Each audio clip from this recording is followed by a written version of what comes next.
Welcome back to the Weekly Check, guys, your once a week stop for all your news needs. With that, let's jump in. Alright, so let's start this week with a story that's been developing all week. And that's right, the shitstorm that is United. So, let's break this down. So on Sunday, there was a flight from Chicago to Louisville that was perfectly booked. And by that, I mean there was enough seats for every person who bought a ticket. Now, a quick side note, airlines tend to overbook planes in order to make the most profit because they assume people won't show up. So if they have an empty seat, they could have sold that seat to somebody and made more money. So they do that. Now, what happens if everybody shows up? Well, people either voluntarily give up their seat and go into the next plane, normally with compensation, or an upgrade in class, or they'll be involuntarily chosen not to be allowed to board. Okay, now back to the United flight. They needed 4 seats for 4 workers of United who needed to be in Louisville the next day to work. Alright, so they started by offering $400 compensation, then $800 compensation, and then 4 guests were randomly chosen to get off the plane. Now, the first 3 did get off the plane without any real problems. And this is where Dr. David Dow comes into the picture. Now, he refused to get off the flight because he claimed he had patients waiting for him in Louisville the next day. So, after not getting him off the plane, they called the Chicago Aviation Department, who forcibly removed Dr. Dow from the plane. Now, you've probably seen the video, but if not, here it is. Pilots drive to Louisville? Can't they rent a car for the pilots and have them drive? No! Oh my God! Oh my God! Oh my God! No! Oh my Guys, my God! What are you doing? No, this is wrong! Oh my God! Look at what you did to him! Oh my God! Now, could they have did a little better to get him off the plane? Probably, but yeah. But if you think that is the end of the plane alone, you're wrong, because Dr. Dow comes back on the plane, and with us living in a world where everybody has a camera on them at all times, there's video of that as well. See here. I have to go home. I have to go home. I have to go home. I have to go home. I have to. Just kill me. Just kill me. Kill me. Just kill me. I have to go home. Kill me. Just kill me. Just kill me. Just kill me. I have to go home. I have to go home. I have to go home. So surely the CEO of United, Oscar Munoz, who was named last month the Communicator of the Year, would offer a kick-ass apology. Well, here's the statement United wrote.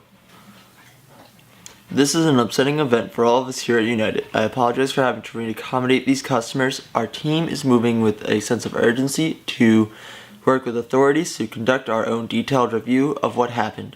We are also reaching out to this passenger to talk directly to him to further address and resolve the situation. And that, ladies and gentlemen, is the Communicator of the Year. Now, could he have done better? Probably, yeah, actually most definitely. And if that's where you think our story ends, you'd be wrong. An email from the Communicator of the Year leaked, and it read as follows. Dear team, like you, I was upset to hear about what happened last night aboard United Express Flight 3411, headed from Chicago to Louisville.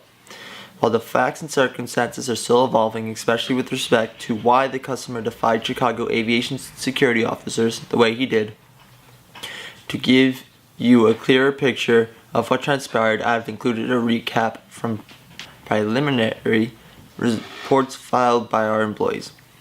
As you will read, the situation was unfortunately compounded when one of the passengers we politely asked to deplane refused, and it became necessary to contact Chicago aviation security officers to help. Our employees followed established procedures for dealing with situations like this. While I deeply regret why this situation arose, I empathetically stand behind all of you. and I want to commend you for continuing to go above and beyond to ensure that we fly right. I do, however, believe that there are lessons to be learned from this experience, and we're taking a closer look at the circumstances surrounding the incident. Treating our customers and each other with respect and dignity is a core of who we are, and what we must always remember, no matter how challenging the situation. And he signs it and gives us a quick summary where he says that they offered $1,000, but according to most reports, that did not happen. So, with this email, he kind of goes and puts all the blame on the doctor instead of United or Chicago aviation authorities, which is what kind of caused the majority of the outrage. But, like a good CEO, he says he's behind his employees, which is good. Good thing. Good thing. But he also says that they offered as high as $1,000, but according to most reports, $800 was the highest that was offered.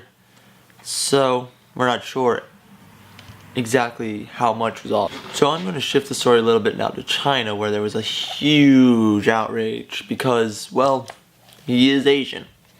And yeah, which this outrage in China is very bad news for United, because China's a huge market, like the second biggest in the world, and they offer the most non-stop flights from the US to China. So if no one's flying United, United's going to take a hit. Alright, now back stateside. Oscar, the communicator of the year, did offer an apology, although the first one wasn't really an apology. So here's a clip of his apology. It's not so much what I thought, it's what I felt. Probably the word ashamed comes to mind. You know, as I think about our business and our people, the first thing I think is important to say is to apologize to Dr. Dow, his family, the passengers on that flight, our customers, our employees. That is not who our family at United is. And you saw us at a bad moment. And this will never happen again on a United Airlines flight. That's my premise and that's my promise. Now, to me, this seems like kind of like a half-hearted apology to kind of stop the bleeding that United is facing at the moment. But let me know what you guys think. Alright, so let's talk about Dr. Dow's response to this entire mess. Well, his attorney filed a discovery suit which will allow them to gather evidence for a future lawsuit, which they have up to 2 years to file. Now, his attorney says it probably won't take that long, and that this was more likely than not racially motivated. So, playing the race card isn't the right thing to do. Now, they also aren't thinking of just suing United, but also Chicago Aviation Security for how they handled Dr. Dow, because he doesn't remember getting back on the plane. Remember that second clip I showed you? Yeah, he doesn't remember that. So he probably had a concussion or something along the lines of that he just doesn't remember. But to finish out this story, I kind of want to ask you guys, how do you think United could have done this better? Because oh boy, they could have. Let's talk about Sean Spicer, a man who has one of the hardest jobs on the planet, because he has to streamline everything that comes from the White House and make it sound coherent and like a unit. Now, Mr. Spicer had the very easy job of making the current president of Syria, President Assad, look like a bad guy for using chemical weapons. And oh boy, I'm just gonna let him say it himself. You had someone as despicable as Hitler, who didn't even sink to using chemical weapons. So you have to, if you're Russia, ask yourself, is this a country that you, and a regime that you want to align yourself with? Give you opportunity to clarify something you said that seems to be gaining some traction right now. Quote, Hitler didn't even sink to the level of using chemical weapons. What did you mean by that? I think when you come to sarin gas, he was not using the gas on his own people the same way that Assad is doing. I mean, there was clearly, I understand your point, thank you. I'm just giving you. Thank you, I appreciate that. There was not, he brought him into Holocaust Center. I understand that. But I'm saying in the way that Assad used them, where he went into towns, dropped them down to innocent, into the middle of towns. It was brought to, so the use of it, I appreciate the clarification there. That was not the intent. Sean Spicer pretty much had a game-winning layup. Game 7 of the championship, just game-winning layup right there to put it in, but instead decided to run it back to half court and shoot from there. Kind of blows up in his face a bit. Now, I do feel for the guy, because other than having to streamline everything that's coming out of the White House, he also has to go in front of a group of people that probably hate him. Because, well, Trump. But he did offer a formal apology, which is actually very brave and very responsible of him. But speaking of Assad, Assad has claimed that all of the evidence brought to by the United States to justify their attack was, well, fabricated. I mean, of course he does, because who would ever say, yeah, you know what, you caught me using chemical weapons on my people, which would make the superpowers such as Russia, who back me, look really bad to the rest of the world. But, you know what, yeah, you totally caught me. Now, he says it was probably ISIS, but they're not having a great week because the United States dropped their largest non-nuclear bomb, the Moab, or Mass Ordnance Air Blast.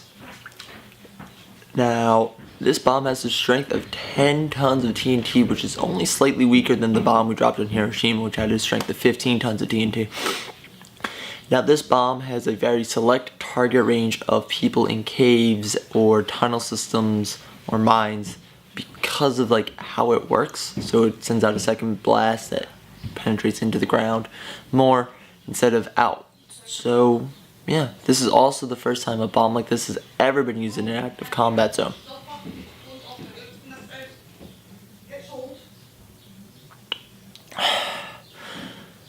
Now, Trump also signed into a bill in private that allows states to withhold federal funding for groups such as Planned Parenthood. Now, this is a reversal. Of Obama's policy, where he made that kind of wrong and illegal.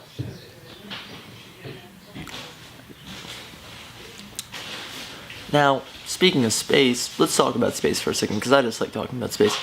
NASA has identified 2 moons in the solar system as possible places for life because they found the building blocks of life, like hydrogen, nitrogen, oxygen, carbon. And these 2 moons, one's Europa around Jupiter and Enceladus around Saturn, probably butchered that. Now, the interesting about this is if this is found to be life there, it is created there, unlike if it was found on Mars, which could have possibly came from Earth. So, yeah, interesting times. Hey guys, Travers here. Thanks for watching that video. Honestly, it does mean a lot to us, for anybody who watches. Here was a suggested video, whatever YouTube's algorithm is saying it is. You can click this button here, I'm pretty sure, to subscribe. Here's the Patreon, if you want to throw us a couple bucks. It's more than worth, helps us, and we'll be more than grateful to you. Yeah, thank you.